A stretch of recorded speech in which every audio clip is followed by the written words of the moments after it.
بسم الله الرحمن الرحيم الحمد لله رب العالمين والصلاة والسلام على أشرف الأنبياء والمرسلين نبينا محمد وعلى آله وأصحابه أجمعين أما بعد. Avec la grâce et la permission d'Allah subhanahu wa ta'ala, on va débuter aujourd'hui, et si Allah nous le permet, on fera cours tous les lundis entre le Maghrib et l'Isha. Un cours dans lequel on va parler et essayer de voyager dans la vie de notre prophète Mohammed sallallahu alayhi wa sallam. Et on va essayer de rentrer dans les détails de la vie du prophète sallallahu alayhi wa sallam. Et donc dans un premier temps, je tiens à remercier les responsables de cette mosquée qui nous ont permis de donner des cours au sein de cette mosquée, et on remercie également les frères qui sont à l'origine de cette assise. Et cette assise, elle a pour objectif de se réunir afin de parler de notre noble prophète. Nous sommes des personnes qui ne se connaissent pas. Peut-être c'est la première fois que l'on se voit, mais la seule chose qui nous a amenés à être présents ici aujourd'hui, c'est la volonté de vouloir connaître la vie de notre prophète sallallahu alayhi wa sallam. Et il est évident que pour tout musulman, la sira, donc la vie du prophète sallallahu alayhi wa sallam, elle occupe une place fondamentale. Cette vie du prophète, c'est la source la plus pure que tu vas devoir comprendre et sur laquelle tu vas devoir méditer pour réussir à comprendre les objectifs de notre existence sur terre. Allah Azza wa Jal a créé l'être humain et l'a mis sur cette terre. Et il lui a donné un objectif bien précis, qui est de l'adorer lui seul et unique. Eh bien, le prophète sallallahu alayhi wa sallam, il vient t'expliquer comment concrétiser l'objectif et la raison de ton existence sur terre. Donc la vie du prophète, c'est le guide le plus sûr qui va t'amener vers la droiture. Le prophète, c'est le modèle le plus parfait pour n'importe quel prédicateur, n'importe quelle personne qui veut être amenée à parler de l'islam au sein de sa famille, avec ses amis ou avec les gens qui l'entourent, ou même dans un cours magistral, il va devoir se baser sur les enseignements de notre prophète sallallahu alayhi wa sallam, parce qu'il va s'apercevoir que cette constitution, cette législation, elle englobe tous les aspects du bien dans la vie du croyant. Et les pieux prédécesseurs, donc les savants des premières générations, ils ont appelé la communauté à étudier la vie du prophète sallallahu alayhi wa sallam afin d'éduquer les âmes. Parce qu'en connaissant la vie du prophète, on va par la grâce d'Allah devenir la meilleure communauté sortie pour les gens. On va devenir les meilleures générations. Donc du prophète jusqu'à la fin des temps, nous serons les meilleures générations et les meilleures communautés sorties pour les gens. Parce qu'on va comprendre et on va devenir apte à porter le message de l'islam, à porter l'héritage du prophète sallallahu alayhi wa sallam. Et nul ne peut porter l'héritage du prophète s'il n'apprend pas à connaître la vie de son noble prophète sallallahu alayhi wa sallam. Celui qui médite sur la vie du prophète sallallahu alayhi wa sallam, il va s'apercevoir que le prophète veut le faire sortir des ténèbres jusqu'à la lumière de la droiture. Que cette voie, elle va te permettre de t'élever auprès d'Allah subhanahu wa ta'ala. Tu vas dépasser toutes les limites matérielles. C'est-à-dire que ton cœur ne sera plus attaché au matériel. Ton cœur sera connecté avec Allah subhanahu wa ta'ala. Tu ne seras plus tiré vers le bas par aucun bien de ce bas monde au détriment de ta relation avec Allah subhanahu wa ta'ala. Donc tu vas atteindre les sommets de ce qu'Allah azza wa jalla te demande d'atteindre en termes de perfection dans l'adoration, dans le suivi du prophète sallallahu alayhi wa sallam, dans l'attachement du cœur à ton Seigneur Allah azza wa jalla. Ibn al-Jawzi rahimahullah ta'ala nous dit wa aslul usuli al-ilm wa anfa'ul ulumi an-nadaru fi siyari ar-rasul wa ashabihi. Les fondements, les bases principales sur lesquelles on va monter n'importe quel édifice, c'est la science.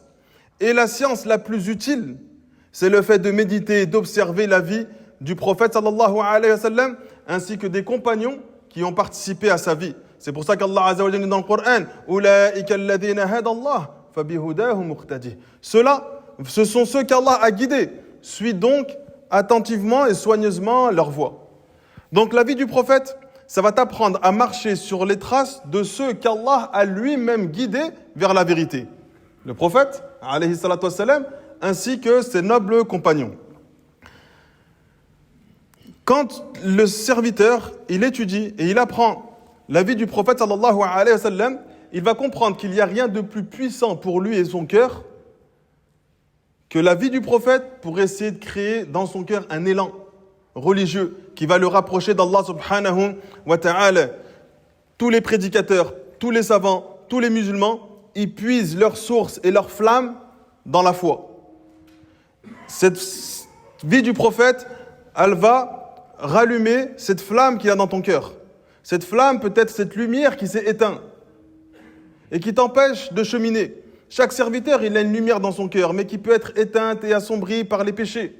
Eh bien, apprendre à connaître la vie du prophète, ce par quoi il est passé, les sacrifices qu'il a fait, les gens qui sont morts pour que toi, aujourd'hui, tu sois assis paisiblement pour entendre ce message. Ils ont sacrifié leur vie. Du coup, tu vas vouloir les honorer, tu vas vouloir prendre cet héritage, tu vas pas vouloir déshonorer des compagnons qui sont morts pour que ce message traverse les époques, pour que toi, aujourd'hui, tu ailles danser et chanter sur les réseaux au détriment de la vie de ces nobles compagnons du prophète sallallahu alayhi wa sallam. Bien évidemment, leur récompense, elle est énorme auprès d'Allah. Toi, tu ne leur enlèves rien en récompense, mais tu n'as pas honoré le travail qu'ils ont fait. Tu n'as pas honoré le message du prophète sallallahu alayhi wa sallam et tu t'as encore moins montré respectueux envers la religion de ton Seigneur Allah subhanahu wa ta'ala. Celui qui regarde les compagnons et qui médite sur les compagnons, il va s'apercevoir que tous ensemble, ils ont incarné les plus hautes qualités de chez les êtres humains. Et lorsque toutes ces qualités de chacun de ces compagnons se réunissaient, ça a fait en sorte que ces compagnons étaient la meilleure communauté sortie pour les gens. Donc si nous, chacun d'entre nous, on essaye d'acquérir les qualités du prophète, les qualités qu'ont obtenues les compagnons grâce au message du prophète sallallahu alayhi wa sallam, alors on va concrétiser la raison pour laquelle Allah a fait de nous la meilleure des communautés. Chez les compagnons, on avait des califes bien guidés. Omar, Abu Bakr, Ali, Othman, qu'Allah subhanahu wa ta'ala a élevé sur l'ensemble des autres compagnons. On en avait parmi eux, c'était les garants de la justice et de la droiture. On avait parmi eux des commandants qui étaient courageux. On avait des héros qui étaient valeureux, qui ont sacrifié leur vie pour Allah subhanahu wa ta'ala. Lorsqu'ils ont conquis de nombreux territoires, ce sont devenus des hommes politiques, mais pas les hommes politiques actuels. Ils ont fait preuve de sagesse. Ils ont fait preuve de douceur, ils ont fait preuve de fermeté. Et ils n'ont pas vendu leur religion pour quelconque bienfait de ce bas monde, alors qu'ils en avaient largement la possibilité. C'était des orateurs, c'était des prédicateurs. Il y en a parmi eux, ils avaient beaucoup d'élégance. Et quand ils parlaient, des foules entières venaient jusqu'à eux. Il y en a d'autres, c'était des savants, des enseignants qui transmettaient avec humilité la science du prophète Mohammed sallallahu alayhi wa sallam. Certains d'entre eux sont devenus des juges qui faisaient preuve de justice et d'équité. Il y avait le commerçant, qui n'avait pas de rôle particulier dans le prêche, mais c'était un commerçant qui était équitable, qui était juste dans son commerce, qui ne trahissait pas la confiance de ses clients. Donc un commerçant qui était juste. Il y avait aussi les agriculteurs et les paysans et les artisans, ceux qui ont cru au message du prophète, qui ont vu le prophète, qui ont vécu avec le prophète, mais ils n'ont pas participé activement à la vie avec le prophète. Donc nous, on connaît que quelques noms des compagnons. Mais lorsque le prophète il est parti faire son dernier pèlerinage, il y avait 100 000 compagnons qui étaient présents au Hajj, c'est-à-dire qu'ils étaient encore plus nombreux. Mais nous, on ne connaît pas le nom de chacun d'entre eux. Pourtant, quand Allah subhanahu wa ta'ala parle des compagnons, et il dit radiyallahu anhum, Allah les a agréés, il parle de l'ensemble des compagnons, pas simplement de ceux dont on entend régulièrement les noms, comme Omar, Abu Bakr, Othman, Ibn Abbas et autres. Pourquoi ? Parce qu'en fait, même un agriculteur avait atteint un niveau de piété, de servitude qu'aucun autre être humain ne pouvait atteindre. C'est-à-dire que toi, dans ta vie aujourd'hui, si tu apprends la religion et que tu mets en pratique ce que tu as appris, tu peux devenir l'un des meilleurs êtres humains sur Terre, même si tu es un boulanger, même si tu es un mécanicien, même si tu fais n'importe quelle activité. Parce que cet islam, il est venu pour rendre le musulman meilleur. Et le meilleur n'est pas forcément celui qui a beaucoup de science et beaucoup de savoir. Le plus haut degré, la chose la plus aimée d'Allah chez les serviteurs, c'est ceux qui développent de la science, de la connaissance, du savoir et qui le mettent en pratique. Celui-là, c'est le meilleur. Mais celui qui développe un petit peu de savoir et qui le met en pratique malgré qu'il a d'autres activités, eh bien, il peut être considéré auprès d'Allah subhanahu wa ta'ala comme la meilleure des créatures. Donc, ce qui compte, c'est pas le niveau de science que tu as, c'est le niveau de mise en pratique pour le peu de connaissances qu'Allah subhanahu wa ta'ala t'a octroyé. Eh bien, ça, c'était le comportement des compagnons. Ils s'efforçaient de mettre en pratique tout ce qu'ils apprenaient du prophète, même s'il y en a parmi eux qui avaient activement participé à la vie avec le prophète sallallahu alayhi wa sallam. Et en étant comme ça, les compagnons sont devenus la communauté la plus juste. Dans le commerce, ils ne trichaient pas, parce qu'ils étaient pieux. Dans l'agriculture, ils ne trichaient pas, parce qu'ils étaient pieux. Dans chaque activité de la vie, ils étaient honnêtes et pieux. Et nous, actuellement, tu peux tomber sur un commerçant musulman qui est mauvais et qui trahit. Et tu peux te trouver sur telle activité qui est mauvais et qui trahit parce qu'il manque de piété. Donc, il manque de piété, alors il trahit l'ensemble de la communauté. Et lui, c'est une cause que la communauté se fragilise et s'affaiblit. On est chacun responsable de la force de cette communauté, à notre niveau. Et celui qui veut méditer sur le travail du prophète, ce que le prophète alayhi salatu wassalam, a fait en 23 ans, aucun être humain sur la surface de la terre n'a pu le faire. Personne n'a réussi à porter ce message comme le prophète sallallahu alayhi wa sallam l'a porté. Et il faut comprendre le contexte dans lequel le prophète alayhi salatu wa sallam est arrivé. Le prophète, il est arrivé dans un contexte particulier. Chez les Arabes, il y avait de grandes corruptions. Ils n'avaient pas beaucoup de moralité, ils n'avaient pas beaucoup de bons comportements, d'accord ? Et socialement, humainement, ils étaient très mauvais. Donc ils s'adonnaient excessivement à la consommation d'alcool et de jeux de hasard. Ils avaient pour habitude de se montrer violents, d'accord ? Ils étaient très tribal, donc ma tribu est meilleure que la tienne, donc moi je suis meilleur que toi. Ils avaient cette notion qui était très ancrée et qui dominait leur comportement. L'injustice, elle a atteint son paroxysme, c'est-à-dire qu'ils sont arrivés à enterrer leur fille vivante parce que c'était une honte pour eux d'avoir une fille. Il y avait beaucoup de pillages, ils allaient dans des villages et ils allaient piller l'ensemble de la ville. Ceux qui faisaient des cortèges commerciaux entre l'Arabie Saoudite et la région du Chem, il y avait de nombreux brigands sur la route qui dévalisaient l'ensemble des caravanes. C'était quelque chose qui était monnaie courante. La femme, elle était dévalorisée, elle était donnée en héritage. C'est-à-dire que quand un homme mourait, sa femme faisait partie de l'héritage. Elle était donnée aux membres de la famille. Donc cette femme, elle n'avait aucune valeur. Il y avait de la nourriture qui était spécifique aux hommes et de la nourriture qui était spécifique pour les femmes. Et la femme n'avait pas droit de manger la nourriture des hommes. Mais les hommes avaient droit de manger la nourriture des femmes. Donc la femme, elle était complètement humiliée et complètement rejetée. Cette époque de la Jahiliya, elle a été aussi fortement marquée par le fanatisme tribal. C'est-à-dire que les tribus se menaient une guerre régulière. Et c'était quelque chose qui était très constant chez eux. Un poète arabe a dit إذا المهرة الشقراء أدرك ظهرها فشب الإله الحرب بين القبائل وأوقد نارا بينهم بضرامها لها وهج لمسطل غير طائل. Lorsque les jeunes cavaliers ivres de gloire faisaient surgir la guerre entre les tribus, ils allumaient un feu dont le brasier dévorait et consumait tout, sans aucun but noble ni aucun profit ni s'en dégage. C'est-à-dire qu'ils menaient des guerres sans qu'il y ait d'intérêt particulier. Ils n'avaient rien à gagner sur cette guerre, mais ils menaient des guerres. Et on a plusieurs exemples frappants de la Jahiliya où ils ont mené des grandes guerres avec des causes qui sont extrêmement futiles. On a une guerre qui s'appelle Harbul Basous. Elle a eu lieu entre deux tribus, la tribu de Banu Bakr et la tribu de Banu Taghlib. C'est une guerre qui a duré presque 40 ans. Pour une cause, c'est qu'ils ont mis à mort une chamelle qui appartenait à une femme de Banu Bakr, qui s'appelait Basous. Parce que c'était des guerres tribales. Telle tribu a mis à mort une chamelle, donc a sacrifié une chamelle qui appartenait à une femme de l'autre tribu. Ils ont lancé une guerre qui a duré 40 ans. On a d'autres guerres aussi, où deux tribus ont fait une course avec leurs chevaux.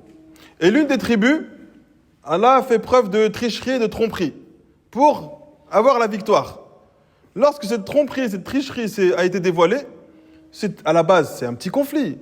C'est des choses que certains d'entre eux ont fait dans leur propre tribu. Mais cette fois-ci, ça a été fait à leur détriment. Alors ils ont mené une guerre qui a saigné les deux clans pendant des décennies. Ça, c'est le contexte dans lequel le prophète sallallahu alayhi wa sallam arrive. On a le grand conflit qui est très connu entre Al-Khazraj wal-Aws à l'époque du prophète. Donc le prophète, il est originaire de Mecca, mais il y a deux grandes tribus qui sont le Khazraj wal-Aws. Ils ont passé leur vie entière en guerre. Le prophète, quand il part à Médine, l'un des premiers travaux qu'il fait, c'est d'essayer de réconcilier entre ces deux tribus. Parce qu'il sait que si ces deux tribus restent en guerre, la ville de Médine va être fragilisée. Et donc l'un des premiers efforts que le prophète fait, c'est d'essayer de réconcilier entre les différentes tribus arabes. Et donc toutes ces guerres tribales étaient monnaie courante avant l'avènement de l'islam. Et puis quand l'islam vient, il abolit toutes ces rivalités.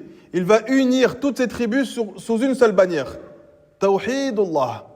Unifier Allah subhanahu wa ta'ala, développer cette fraternité pour Allah azza wa jal. Et Allah nous dit wa'tasimu bihablillahi jami'an wa la tafarraqu. Et attachez-vous tous ensemble au lien le plus solide qui mène à Allah azza wa jal et ne vous divisez pas. Donc, sur le plan moral, les Arabes, ils avaient atteint le plus haut degré de perversion. On a par exemple la consommation d'alcool. La consommation d'alcool, c'était quelque chose qui était extrêmement répandu et qui était solidement ancré chez les Arabes. Une chose extrêmement ancrée. Les poètes, on sait que les Arabes, c'était les maîtres de la langue arabe. Donc ils avaient une éloquence parfaite dans la langue arabe. C'est pour ça qu'on va souvent puiser dans leurs poèmes pour voir le sens des mots qu'ils utilisaient et pour essayer de comprendre les textes du prophète sallallahu alayhi wa sallam. Ils aimaient tellement la poésie qu'ils avaient un marché dans lequel ils se rendaient pour faire des joutes verbales, des battles. On va utiliser des termes que vous comprenez. Dans lequel chacun faisait un concours de poésie, mais c'était que de l'improvisation. Ils étaient tellement à l'aise avec la langue arabe qu'ils avaient la possibilité de faire de longs poèmes simplement pour se répondre et se répliquer. Et une grande partie de leur poésie concernait la consommation d'alcool et tous les déboires que cela va amener humainement chez l'être humain. L'alcool était devenu tellement propagé que c'était devenu un synonyme du mot commerce. Donc quand quelqu'un dit « je vais faire du commerce », ce mot « commerce », c'était en réalité du commerce d'alcool. Tellement c'était quelque chose qui était ancré chez eux. C'est pour ça que quand Allah subhanahu wa ta'ala, il envoie le prophète sallallahu alayhi wa sallam, Allah connaît ce contexte. Ils ont des tavernes dans lesquelles les gens se réunissent pour boire et il y a à chaque fois un drapeau devant dans lequel, avec lequel les gens vont réussir à voir quelle est la telle ou telle maison qui va servir de l'alcool. Et elle ne fermait jamais, ouvert 24 sur 24 sur 24 sur 24. Allah, il connaît ce contexte. Et quand il envoie le prophète sallallahu alayhi wa sallam, il l'envoie dans ce contexte. Donc Allah, lorsqu'il envoie la révélation, il va envoyer l'interdiction de l'alcool étape par étape. Le prophète, il reste pendant 13 ans à Mecca. Et où est-ce que le verset sur l'alcool a été révélé ? Dans quelle ville ? Dans la ville de Médine. Donc pendant 13 ans, le prophète appelle à l'islam, il continue de consommer de l'alcool. C'était tellement ancré que c'était Allah, par sagesse, a attendu le moment opportun pour que quand il va descendre le verset, qu'est-ce qu'ils ont dit les compagnons ? On a vu le vin et l'alcool couler dans les rues de Médine. C'était plus devenu quelque chose qui était difficile de s'arrêter de boire de l'alcool. Jusqu'à ce qu'on ait un récit où Hamza, radiyallahu anhu, un des grands compagnons du prophète, sallallahu alayhi wa sallam, un jour, dans Sahih Muslim, il s'adresse au prophète. Et il lui dit, tu n'es qu'un adorateur de mes ancêtres. C'est une parole de mécréance. Hamza, l'un des plus grands compagnons, qui dit une parole de mécréance. Les compagnons se lèvent pour s'interposer et le prophète lui dit, allez sentir sa bouche. Alors les compagnons s'approchent de lui, ils sentent l'alcool et disent, oh messager d'Allah, il a consommé de l'alcool. Il a dit, alors laissez-le. Son ivresse a fait que le jugement n'a pas été appliqué sur lui parce qu'il n'a pas prononcé cette parole avec toute sa raison. Ce qui montre que, malgré que c'était des grands compagnons, ils avaient, dans le début de la révélation, encore la permission de consommer de l'alcool. Et Allah Azza wa Jal, dans le Coran, il va y aller étape par étape, sur plusieurs années. Au début, regardez comme Allah subhanahu wa ta'ala, il éveille l'esprit des compagnons à ce que l'alcool c'est mauvais, alors que c'est ancré chez eux. Allah Azza wa Jal dit « وَمِنْ ثَمَرَاتِ النَّخِيلِ وَالْأَعْنَابِ تَتَّخِذُونَ مِنْهُ سَكَرًا وَرِزْقًا حَسَنًا » Des fruits, des palmiers et des vignes, d'accord ? Vous allez tirer une boisson enivrante et un aliment excellent. Ça, c'est ce qu'Allah dit. Mais dans ce verset, les compagnons comprennent une notion. Allah, quand il parle de l'aliment, il qualifie l'aliment comme étant excellent. Mais quand il parle de l'ivresse, il ne dit pas que l'ivresse est excellente. Tattakhiduna minhu sakara, donc vous l'utilisez pour boire et pour être ivre, il s'arrête là. Et un aliment excellent. Il qualifie que l'aliment de excellent. Donc ils comprennent que l'aliment, éventuellement, il peut être bon, les profits peuvent être bons, mais l'ivresse, c'est quelque chose qui est mauvais. Donc d'abord, c'est un petit MB. Juste Allah, il envoie ce verset-là. Ensuite, quelques temps plus tard, Allah subhanahu wa ta'ala il va envoyer un autre verset. Ya ayyuhalladhina amanu la taqrabu as-salat wa antum sukara hatta ta'lamu ma taqulun. Ô vous qui avez cru, n'approchez pas de la prière en état d'ivresse jusqu'à ce que vous êtes parfaitement conscient de ce que vous dites. Donc là, Allah subhanahu wa ta'ala il leur dit, vous pouvez toujours consommer de l'alcool, sauf quand vous devez prier. Donc là, ça commence à réguler. Ils ne peuvent pas consommer de l'alcool s'ils veulent se retrouver en prière. Mais Allah, il ne l'a pas encore interdit. Ensuite, Allah subhanahu wa ta'ala, il va encore envoyer un autre verset. Donc à chaque fois, étape par étape. Allah nous dit, yas'alunaka 'anil khamri wal maisir. Il te questionne sur la consommation d'alcool et sur les jeux de hasard. Qul fihima ithmun kabirun wa manafi'u lin-nas. Il y a dans ces deux choses un grand bien pour les gens et un grand péché. Ithmun kabir wa manafi'u lin-nas. Il y a un grand mal et un grand bien. Wa ithmuhuma akbaru min naf'ihima. Mais le mal qu'il y a dans la consommation d'alcool et dans ces jeux de hasard est plus grand que le bien. Allah dans ce verset, et c'est un verset qui est très mal compris par les gens. Allah dans ce verset, il dit que dans la consommation d'alcool, il y a un grand mal et il y a un grand bien. Les gens se disent que le grand mal, c'est parce que ça te ramène à l'ivresse, et le grand bien, c'est parce que dans l'alcool, il y a une partie en lui qui peut guérir certaines parties du corps. On a cette notion. En fait, Allah, lorsqu'il parle du grand bien, il ne parle pas de son utilisation. Il parle des profits que les Arabes faisaient avec l'alcool. C'est-à-dire que le grand bien, c'est qu'avec l'alcool, ils gagnent beaucoup d'argent. Et cet argent, ils l'utilisent pour dépenser pour la subsistance de leur famille. Donc Allah et les compagnons, ils ont compris ce verset facilement. Dans l'alcool, il y a un grand mal et il y a du bien. Le bien, il n'est pas dans la consommation. Le bien, il est dans la revente, dans le commerce d'alcool. Et donc là, ils comprennent qu'il y a du mal et que le bien, il est dans le commerce. Et que le commerce, il y en a plein. Ils vont pouvoir le délaisser pour aller vers un autre commerce. Et une fois que cela est établi plus ou moins dans leur raison, Allah subhanahu wa ta'ala dit Ya ayyuhalladhina amanu innamal khamru wal maisiru wal ansabu wal azlam rijsun min amali shaitan. Ô vous qui avez cru, la consommation d'alcool, les jeux de hasard, wal ansab, les pierres des pierres dressées, c'est un peu de la superstition à l'époque des Arabes, wal azlam, des flèches de divination. Rijsun min amali shaitan, c'est une abomination et une œuvre du diable. Donc pour interdire une chose qui était profondément ancrée chez les Arabes, Allah il y allait étape par étape, jusqu'à ce que lorsque ce verset arrive, leur cœur avait parfaitement compris ce qu'Allah subhanahu wa ta'ala voulait pour eux, qui était le bien dans le fait de délaisser l'alcool. Et bien ça, c'était extrêmement répandu chez les Arabes. On a aussi les jeux de hasard. Les jeux de hasard, ça faisait partie de la fierté des Arabes. Celui qui ne s'adonnait pas aux jeux de hasard, lui, il était déshonoré. Personne ne parlait avec lui, tout le monde le délaissait, et il fallait qu'il s'adonne à ce genre d'activité. Qatada, rahimahullah ta'ala, il dit كان الرجل في الجاهلية يقامر على أهله وماله. C'est tellement important que l'homme à l'époque de Jahiliya, il misait au jeu sa propre famille et ses propres biens. فيقعد حريبا سليبا. Il se retrouvait vaincu et complètement dépouillé. ينظر إلى ماله في يد غيره فكانت تورث بينهم عداوة وبغضاء. Il voyait ses richesses, sa famille, son épouse, ses enfants entre les mains d'un autre. Vous vous rendez compte que dans un jeu de hasard, il mise sa femme et s'il perd, c'est l'homme, il récupère sa femme. Et ça a généré, il dit Qatada, فكانت تورث بينهم عداوة وبغضاء. Cela ne faisait qu'alimenter l'inimité, la haine, d'accord, et le fait de se détacher les uns et les autres. Donc quelqu'un il joue, il perd son épouse, il voit son épouse entre les mains d'un autre avec ses enfants et sa famille et toute sa richesse. Alors ça génère dans son cœur une grande haine, une grande animosité jusqu'à ce qu'il aille s'en prendre à lui. Étant donné qu'il s'en prend à lui et que c'était des gens très tribales, ça crée des guerres entre différentes tribus. Le prophète il vient dans ce contexte. Il y avait aussi el-riba. El-riba c'était quelque chose qui était très répandu chez les Arabes. L'imam al-Tabari, rahimallahu ta'ala, il dit, le riba à l'époque de Jahiliya, ça consistait à fi at-tad'if wa fi as-sinin. En fait, le riba, il avait pour objectif d'augmenter la dette en fonction des années. C'est-à-dire que quelqu'un il me donne de l'argent et on arrive à la fin de l'année où il doit me rembourser l'argent.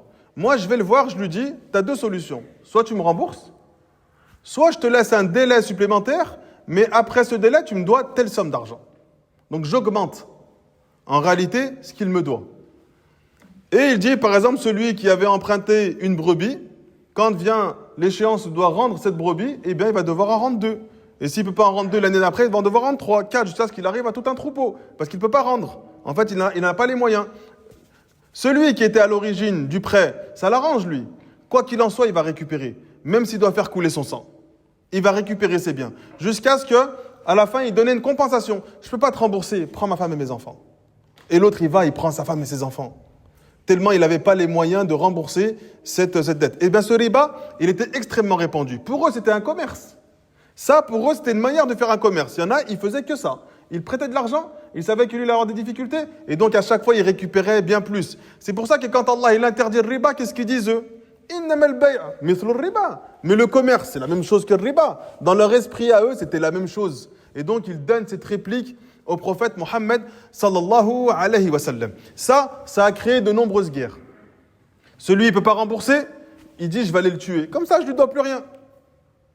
Et donc, il partait le tuer, et jusqu'à que les tribus partent en guerre à cause d'un conflit entre 2 personnes à la base. Et c'est pour ça que le prophète, lorsqu'il vient avec l'islam, il interdit le riba, parce que les conséquences du riba sont extrêmement nocives pour les croyants, et dans n'importe quelle génération, on aura toujours le même principe au niveau du riba, c'est extrêmement nocif pour les serviteurs. Il y avait aussi la propagation de la fornication. C'est quelque chose d'extrêmement répandu.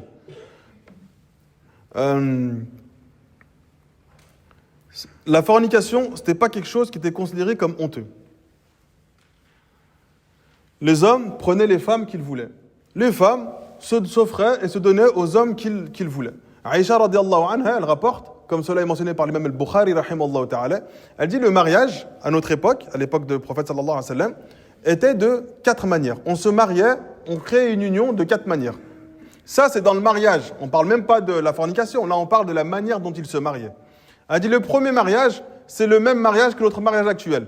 L'homme, il demande la main de sa fille, il paye une dot, et si elle accepte, et si le tuteur accepte, il se marie. Un mariage classique. Ensuite, elle dit, il y avait un deuxième type de mariage. C'est le mariage d'association, l'istibda'. En fait, ce mariage, il se faisait de la façon suivante. L'homme, il demandait à sa femme, une fois qu'elle était pure, qu'elle n'était pas en période de menstru, et en fait, il attendait sa période de menstru, après la période de menstru, dans la période d'ovulation. C'est pour ça que dans cette période d'ovulation, la femme, elle est très avenante vis-à-vis de son mari. Et donc, dans cette période d'ovulation, l'homme, il disait à sa femme, va avoir un rapport avec cet homme parce qu'il est noble, parce qu'il est intelligent et parce qu'il est respecté dans la société. Et donc, cette femme allait s'offrir à cet homme, avec espoir qu'elle porte un enfant de celui-ci. Et une fois que la grossesse a été affirmée, eux, ils étaient en train d'élever par cela le rang de leur famille. Maintenant, cet enfant, c'est l'enfant d'un noble. Et c'est l'enfant de quelqu'un qui est intelligent. Donc, il va développer cette même intelligence et il peut obtenir cette même noblesse. C'était une chose qui était extrêmement répandue chez les Arabes. Et chez les Arabes, ils aimaient bien ça. D'accord ? Quand quelqu'un était issu d'une famille qui n'était pas noble, il essayait de créer des liens avec des familles nobles. Et ça a existé en fait dans toutes les générations. Celui qui était issu d'une famille pauvre, il voulait marier ses enfants avec un roi, avec un prince, avec un duc. Pourquoi ? Parce qu'en mariant cet enfant et cette belle-fille, surtout quand c'était des belles-filles, les marier avec des personnes au rang haut dans la société, pour que toute la famille prenne cette noblesse. D'accord ? D'ailleurs, c'est une des notions. Nous, chez les musulmans, l'affiliation se fait par le père. L'affiliation se fait par le père. D'accord ? Chez, par exemple, les Banu Israël, chez les Juifs, c'est l'inverse. L'affiliation se fait par la mère. C'est-à-dire que l'enfant prend la religion de sa mère, même si le père, il est d'une autre religion. À la base, c'est pas comme ça chez eux. Mais ils ont compris que l'homme, il est faible. Et que l'homme, lorsqu'il voit une belle femme, il veut l'obtenir. Donc, dès qu'ils avaient une belle femme, ils allaient la présenter à des princes, à des rois, à des ducs, à des gens qui étaient hauts dans la société. Une fois que cette femme se marie avec lui, tous les enfants sont juifs. Parce que l'affiliation ne se fait pas par le père, se fait par la mère. Donc toute la communauté s'élève socialement. Vous avez saisi ? Cette notion, elle a existé dans toutes les époques. Eh bien, chez les Arabes à l'époque du prophète, c'était encore existant. Eux, ils avaient une manière différente. Ils prenaient sa femme, il allait lui dire, va avoir un rapport avec lui en espérant que tu as un enfant. Une fois que tu as un enfant, on va essayer de soutirer certains bénéfices. Troisième type de mariage.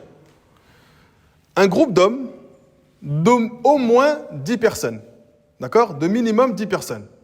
Ils se réunissent, d'accord? Auprès d'une femme, et chacun de ces 10 personnes a un rapport avec cette femme. Quand cette femme tombe enceinte et qu'elle accouche, d'accord? Donc elle s'offre à eux. Eux, par shahwa, par désir, ils vont avoir un rapport avec elle. Sauf que c'est convenu que si j'accouche, je vous réunis les 10 et je choisis qui est le père. Et il n'a pas le droit de refuser.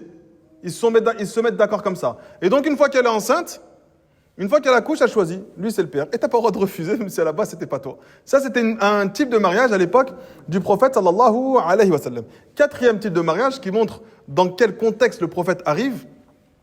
Une femme, elle se donne, elle, à tout le monde. Donc, c'est une prostituée. Elle mettait devant sa maison, devant sa porte, une sorte de alama, une sorte de ruban ou quelque chose qui montre qu'elle est apte à avoir un rapport. Et c'était volontaire. N'importe quel homme peut entrer chez elle et pour avoir un rapport avec elle. Lorsqu'elle tombait enceinte et qu'elle accouchait, elle faisait appel à un physionomiste. Donc elle faisait appel, il y avait des gens qui faisaient ça. Ils regardaient l'enfant, ils regardaient dans la tribu qui pouvait plus ou moins lui ressembler et dire là c'est ton fils. C'est toi le père maintenant et c'est toi le mari de cette femme-là. 4 types de mariage. Le seul qui est resté, c'est le premier qu'on a mentionné. Et tous les autres, le prophète sallallahu alayhi wa sallam, il est venu les annuler. Le prophète est venu annuler tous ces types de mariage. Allah, il a même régulé l'esclavage. À l'époque, chez les Arabes, l'esclavage, c'était très courant. Et c'était tellement imposé qu'Allah, il y est allé étape par étape pour les faire sortir de cette injustice. Et parmi une des premières étapes qu'Allah a employées, c'est lorsqu'il dit وَلَا تُكْرِهُ فَتَيَاتِكُمْ عَلَى الْبِغَاءِ إِنْ أَرَدْنَا تَحَسُّنًا لِتَبْتَغُوا عَرَضَ الْحَيَاةِ الدُّنْيَا. Et ne contraignez pas vos servantes à la prostitution. Parce qu'il y avait des maîtres qui imposaient à leurs servantes de se prostituer pour gagner de l'argent à travers leurs servantes. Et donc ils imposaient cela. L'imam Malik, rahimallahu ta'ala, il rapporte un hadith dans son Muwatta où le prophète nous dit ne contraignez pas une esclave qui ne possède pas de métier à chercher un revenu. C'est-à-dire que le maître, il a une esclave. Le prophète demande dans un premier temps de bien se comporter avec ses servants, de leur donner tout ce dont ils ont besoin, de leur donner suffisamment pour pas qu'ils aient besoin d'aller travailler et chercher un autre revenu d'une manière qui est haram. D'accord ? Il dit parce que si vous ne faites pas cela, elles iront chercher un moyen d'avoir un peu d'argent en vendant leur chasteté, c'est-à-dire en se prostituant. Donc le prophète, au début, c'est comme un peu sur l'alcool. Il ne peut pas directement leur interdire ça. Du coup, il va réguler le comportement qu'il y a entre le maître et entre l'esclave. Et ce hadith, plutôt ce verset, il est venu concernant la servante de Abdullah ibn Umayya ibn Saloul. D'accord ? Lui, il avait une servante. Il avait 2 servantes. Une qui s'appelait Moussaïka et une autre qui s'appelait Umayma.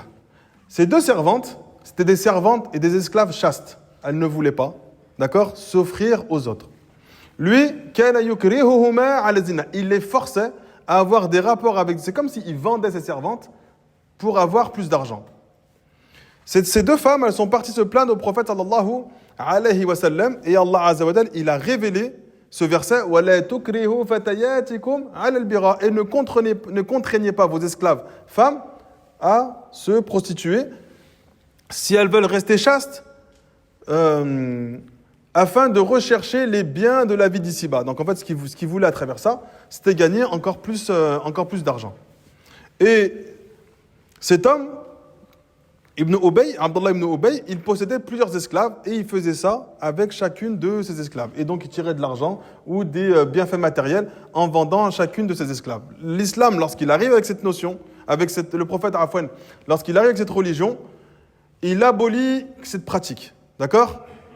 Il interdit l'exploitation sexuelle de la femme il protège la dignité de la femme. Au-delà de ça, il protège la dignité, dans un premier temps, de l'esclave. Et il ferme la porte à l'argument de « on fait ça pour s'enrichir ». D'accord? Donc il ferme même la porte aux différentes excuses que les gens pourraient apporter pour justifier leur perversion et pour justifier leur péché. Donc l'islam, il met fin à une pratique immorale et humiliante qui a été héritée à l'époque de la Jahiliya. Et tous les textes qui montrent que les droits de la femme étaient bafoués à l'époque du prophète sallallahu alayhi wa sallam sont nombreux. Donc, c'est les biens qu'elle possédait, les gens lui prenaient injustement. Son héritage, il lui était interdit. La femme, elle n'avait pas le droit d'hériter quoi que ce soit. D'accord? Si son mari décède, alors cette femme est donnée en héritage à quelqu'un qu'elle ne veut pas, même si elle ne le considère pas. Donc, c'était un objet au même titre que les animaux. Donc lui, il meurt, il a un certain troupeau, ce troupeau, il est donné en héritage, sa femme fait partie de cet héritage, elle est donnée. Donc elle était irrespectée par les Arabes à l'époque du prophète sallallahu alayhi wa sallam. Un autre mal qui était très profond, wa'duhumul banat, l'enterrement des filles dans la Jahiliya. Ils avaient une répulsion envers les filles. Ils détestaient les filles. Pour eux, c'était une honte. Donc, qu'est-ce qu'ils faisaient? Ils avaient pratique à l'infanticide, c'est-à-dire qu'ils enterraient leurs enfants vivants. Et on a de nombreux récits qui montrent qu'un homme, il pouvait enterrer parfois jusqu'à 10 de ses filles, simplement parce qu'il ne voulait pas subir la honte d'avoir une fille. Pourquoi ils voulaient pas... Pourquoi c'était une honte pour eux d'avoir une fille? Pourquoi c'est une honte d'avoir une fille? Pour eux, avoir une fille, c'est un manque de rujula. D'accord? T'es pas un vrai homme, t'as une fille. C'est pour ça d'ailleurs que le prophète sallallahu alayhi wa sallam, il a des filles. Il a que des filles qui sont restées, qui ont vécu et qui ont participé à la vie avec lui. Mais ses enfants, ces garçons, ils sont morts en bas âge. Ces garçons, ils sont morts en bas âge. C'est pour ça que dans Inna a'tainaka al-kawthar fasalli li rabbika wanhar inna shaniyaka huwa al-abtar. Allah dit à la fin de cette sourate, c'est ton affaire à toi qui est stérile. Parce qu'un homme, il est venu au prophète, il a dit laissez-le avec son prêche.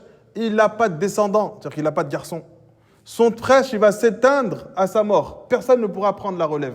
Et Allah lui dit Inna shani'aka huwal abtar. Lui, il a tout perdu, sa famille et ses biens, et il n'a plus réussi à faire un enfant. Donc Allah subhanahu wa ta'ala, il lui a enlevé sa descendance à lui. Eh bien, Allah azza wa jal, il donne au prophète sallallahu alayhi wa sallam des filles. Il est accusé, d'accord, de ne pas être un véritable homme. Il lui donne aussi des garçons. Donc en fait, Allah azza wa jal, il donne des garçons au prophète pour pas qu'il soit accusé d'un manque de rujula. D'accord? C'est pas un véritable homme. Il les fait mourir en bas âge, les garçons, pour pas que ces garçons soient mis à un rang trop élevé et qu'ils soient adorés après la mort du prophète sallallahu alayhi wa sallam, qu'ils soient mis à un rang trop élevé. Donc Allah, il les fait mourir en bas âge. Et il laisse des filles au prophète qui participent activement à la vie avec le prophète, qui le consolent, qui le réconfortent dans l'ensemble de ses affaires. Eh bien, l'islam, il vient pour mettre fin à ces pratiques. Eux, ils enterraient leurs filles, d'accord? Premièrement, par excès de jalousie. Ils n'avaient pas envie que cette fille soit une source de honte. Ça devient la prostituée ou ça devient la fille que tout le monde va profiter. Donc c'est une honte. Avant même d'être dans cette situation, il met fin à ses jours. D'autres, ils le faisaient parce que c'était un déshonneur social. C'était une honte pour la famille. Tu n'es pas un homme. Si tu as des filles, il faut que tu aies que des garçons. Certains, ils étaient accablés par la pauvreté. Donc ils voyaient dans la naissance d'un enfant une cause de pauvreté supplémentaire. Donc ils enterraient particulièrement leurs filles. D'autres s'étaient rattachés à des pratiques sur la superstition. Et ils avaient une pratique particulière. Si une fille naît avec les yeux bleus, si une fille elle naît avec un peu la peau mate ou la peau sombre, si une fille elle naît avec une certaine malformation, alors ils s'efforçaient de la tuer et de l'enterrer. Et ça, en réalité, ce dernier point, il était même présent pour les garçons. Quand ils avaient peur de la pauvreté, ils pouvaient tuer même leurs garçons. Et quand ils voyaient que l'enfant, il n'avait pas l'apparence qu'eux espéraient, alors ils tuaient leurs enfants. Tout ça, c'est avant l'islam. Allah subhanahu wa ta'ala dit وَإِذَا بُشِّرَ أَحَدُهُمْ بِالْأُنْثَى ظَلَّ وَجْهُهُ مُسْوَدًّا وَهُوَ كَظِيمٌ. Lorsqu'on annonce à l'un d'eux la naissance d'une fille, son visage il s'assombrit et il est étouffé de chagrin. Et lorsqu'on annonce à l'un d'eux la naissance d'une fille, son visage il s'assombrit et il est étouffé de chagrin. يتوارى من القوم من سوء ما بشر به أيمسكه على هون أم يدسه في التراب. Là, à ce moment-là, il se met à se cacher des gens à cause de cette mauvaise nouvelle qu'il vient de recevoir, c'est qu'il a une fille. Après, il se pose des questions. Doit-il la garder malgré l'humiliation ou bien l'enterrer vivante dans la poussière? Et le prophète sallallahu alayhi wa sallam, il met en avant leurs mauvaises pratiques et ensuite il envoie ce message aux compagnons. Et il leur dit, celui qui a 3 filles, les éduque bien, leur donne à manger, leur donne à boire. C'est-à-dire qu'en fait, ne craignez pas la pauvreté, ça vient d'Allah subhanahu wa ta'ala. Et qui se montre bienveillant envers elles, le paradis lui sera assuré. Lorsqu'on voit le contexte dans lequel les compagnons ils ont grandi, on comprend mieux ce hadith du prophète sallallahu alayhi wa sallam. En fait, il leur donne une compensation. Vous pensez qu'avoir une fille c'est ça, mais moi je vous informe que celui qui a une fille qui agit ainsi, il peut obtenir le paradis d'Allah subhanahu wa ta'ala. Il y a un des compagnons qui raconte sa propre histoire. Il dit, avant l'avènement de l'islam, j'étais parti voyager et ma femme était enceinte. Et quand je suis revenu plusieurs années après, ma fille avait atteint un âge un peu avancé. Et quand je suis rentré, je ne savais pas que c'était une fille. Et j'ai vu une fille. J'ai été couvert de honte. Je suis resté comme ça pendant plusieurs jours à essayer de prendre une décision. Alors j'ai pris la décision de l'enterrer. Je l'ai pris avec moi, je l'ai éloigné un peu dans la montagne et j'ai creusé.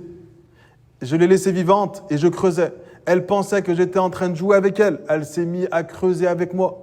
Alors elle prenait avec ses mains, elle enlevait la terre, elle enlevait la terre, elle enlevait la terre, jusqu'à que le trou soit assez profond. Je l'ai mise dedans vivante et j'ai refermé la terre sur elle. Et ce compagnon mentionne ce récit avec une grande tristesse, une grande amertume, parce qu'il venait d'enterrer sa fille vivante qui était arrivée à un âge un peu avancé. Il mentionne même que lorsque j'étais en train de creuser, elle montait sur mes épaules et elle jouait avec son père, parce qu'elle l'avait jamais vu. Et lui, il fait quoi? Il l'enterre vivante parce qu'il a honte que les gens disent de lui qu'il a eu une fille. Et d'ailleurs, Allah subhanahu wa ta'ala, il blâme même les Arabes. Lorsque les Arabes donnent une caractéristique aux anges en disant que les anges sont les filles d'Allah azza wa jal. Et Allah subhanahu wa ta'ala leur répond, c'est vous qui avez les garçons et Allah qui a les filles. C'est-à-dire pour vous, c'est une honte d'avoir des filles et vous donnez à l'être le plus parfait ce que vous considérez comme une honte. Il y a une incohérence déjà, parce que eux ils croyaient en Allah subhanahu wa ta'ala. Eh bien ça montre leur incohérence même dans leur raisonnement.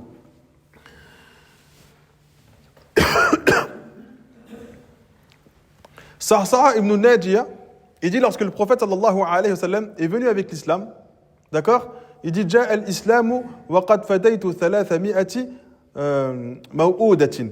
Lorsque l'islam y est arrivé, j'avais déjà sauvé plus de 300 filles qui étaient promises à l'enterrement. Donc, ils enterraient leurs enfants aussi pour sacrifice. C'était un sacrifice pour leur divinité. S'il m'arrive tel bienfait, alors je prends la décision de sacrifier mon enfant. Et on verra dans le récit de la vie du prophète, on a Abd al-Muttalib. Abd al-Muttalib, c'est le grand-père du prophète. Donc Abd al-Muttalib, c'est le grand-père. Abd al-Muttalib, il a un enfant qui s'appelle Abdallah. Cet enfant qui s'appelle Abdallah, c'est le père du prophète sallallahu alayhi wa sallam. Abd al-Muttalib, il fait un vœu. Il dit, si un jour j'ai 10 enfants, je fais le vœu d'en sacrifier un parmi eux. Et lorsqu'il a son 10e enfant, et on va le mentionner dans les récits, il tire au sort. Son enfant préféré, c'était Abdallah, qui allait être le père du prophète. Et il tire au sort à plusieurs reprises. Et à chaque fois, ça tombe sur le père du prophète, sallallahu alayhi wa sallam. Il avait fait le vœu de sacrifier son enfant, de sacrifier un enfant, s'il en obtenait 10. Et on verra par la suite comment il a fait pour se sortir du sacrifice promis et qui était tombé sur le père du prophète Mohammed, sallallahu alayhi wa sallam. Et on comprend maintenant pourquoi Allah dans le Coran il dit قُلْ تَعَالَوْا أَتْلُوا مَا حَرَّمَ رَبُّكُمْ عَلَيْكُمْ أَلَّا تُشْرِكُوا بِهِ شَيْئًا. Le prophète dit aux Arabes, aux associateurs, aux notables de Mecca, venez, je vais vous réciter ce que votre Seigneur nous a interdit à tous. Ne lui associez rien. وَبِالْوَالِدَيْنِ إِحْسَانًا. Et soyez bienfaisants envers vos parents. وَلَا تَقْتُلُوا أَوْلَادَكُمْ مِنْ إِمْلَاقٍ. Ne tuez pas vos enfants à cause de la pauvreté. نَحْنُ نَرْزُقُكُمْ وَإِيَّاهُمْ. C'est nous qui vous octroyons votre subsistance. Et si on est capable de vous octroyer votre subsistance à eux, alors on va leur octroyer leur subsistance à ces mêmes enfants. Quand toi tu lis le Coran et que tu passes devant ces versets, tu peux te poser la question, mais pourquoi Allah leur demande ça? C'est pas une chose que toi tu vis dans ton quotidien.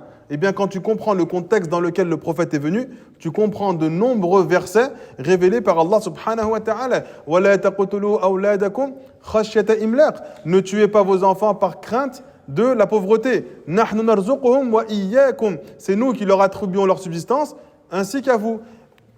إِنَّ قَتْلَهُمْ كَانَ خِطَأً كَبِيرًا. Certes, les tuer, c'est un énorme péché auprès d'Allah subhanahu wa ta'ala. Les compagnons viennent au prophète et ils disent au prophète sallallahu alayhi wa sallam Ayyu dhanbi a'zamu 'inda Allah. C'est quoi le plus grave péché? Tu nous enseignes la religion. Donc nous on veut savoir, pour essayer de s'en éloigner, Ayyu dhanbi a'zamu 'inda Allah. Quel est le plus grand péché auprès d'Allah? Faqala sallallahu alayhi wa sallam an taj'ala lillahi niddan wa huwa khalaqak. C'est que tu donnes à Allah un semblable, quelqu'un qui est au même niveau qu'Allah, alors que c'est lui qui t'a créé. Étant donné que c'est lui qui t'a créé, tu ne peux pas adresser une adoration à quelqu'un qui est une créature comme toi, parce qu'on a soit le créateur, soit les créatures. Si tu adores un autre qu'Allah, tu adores ton semblable, qui est une créature. Et toi, tu ne peux adorer que le créateur qui est Allah subhanahu wa ta'ala. Alors ensuite, les compagnons disent « Thumma ay ». Et après ça, c'est quoi la chose la plus grave? Le prophète, il dit, après, associé à Allah, il dit « An taqtula waladaka makhafatan an yat'a ma'ak ». Que tu tues un de tes enfants par peur qu'il mange avec toi, par peur de la pauvreté. Ensuite, le prophète lui dit « Thumma ay ». Et dit « An tuzani halila tajarik », que tu fasses la fornication avec la femme de ton voisin. Donc vous voyez, ces interdits, ils sont en rapport direct avec le passé qu'ils viennent de délaisser. Et pour les empêcher de retourner dans ce passé, le prophète sallallahu alayhi wa sallam les mentionne comme étant les plus graves péchés que le serviteur puisse commettre.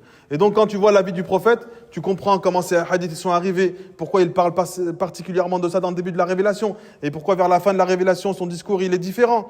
Parce qu'en fait, il va et il prêche en fonction du changement d'état de l'ensemble de sa communauté, de l'ensemble de ses compagnons. Et donc le prophète sallallahu alayhi wa sallam, il arrive avec cette révélation, d'accord? Il arrive dans un monde, donc le prophète il arrive dans une humanité qui a traversé peut-être l'une des pires périodes et la période les plus sombres de l'histoire. Il n'y a pas eu une période peut-être pire que celle que le prophète sallallahu alayhi wa sallam a vécue. Avec les Arabes, chez qui il a vécu. Et il y a encore d'autres civilisations autres que les Arabes qui ont des problématiques encore plus profondes que celles que vivent les Arabes à l'époque du prophète sallallahu alayhi wa sallam. Mais maintenant, on pourrait se poser une question. Pourquoi, s'ils étaient comme ça, Allah l'a envoyé à ce peuple? Tu peux dire, mais ce peuple-là, c'est un peuple de fous. Comment ils vont réussir, eux, à accepter la révélation? Qu'est-ce qu'Allah a vu en eux pour qu'il envoie un messager parmi eux? Parce qu'ils avaient de nombreuses qualités. Les Arabes, ils avaient de nombreuses qualités. Et c'est pour ça que les autres peuples, par contre, ils négligeaient les Arabes. Parce qu'au-delà d'avoir de nombreuses qualités, dans la civilisation, on va dire dans leur civisme, dans leur comportement, ils étaient un petit peu limités. Intellectuellement, ils n'étaient pas au même niveau que les Romains, les Perses et d'autres. Donc ils étaient limités. Ils n'étaient pas au même niveau que les Juifs de Médine. Donc ils étaient un petit peu dénigrés et un petit peu méprisés. Et quand le prophète vient avec cette révélation, c'est pour ça que les Juifs refusent d'accepter le message du prophète sallallahu alayhi wa sallam, alors qu'ils savent dans leur livre qu'il y a un dernier prophète qui va arriver. Et lorsque le prophète arabe vient, ils disent, c'est pas possible que ça vienne d'eux. Parce qu'ils connaissent l'état dans lequel ils sont. Et regardez, on a Allah subhanahu wa ta'ala, par sagesse et par miséricorde, il a donné à Ibrahim des enfants. Ibrahim, il a eu combien d'enfants?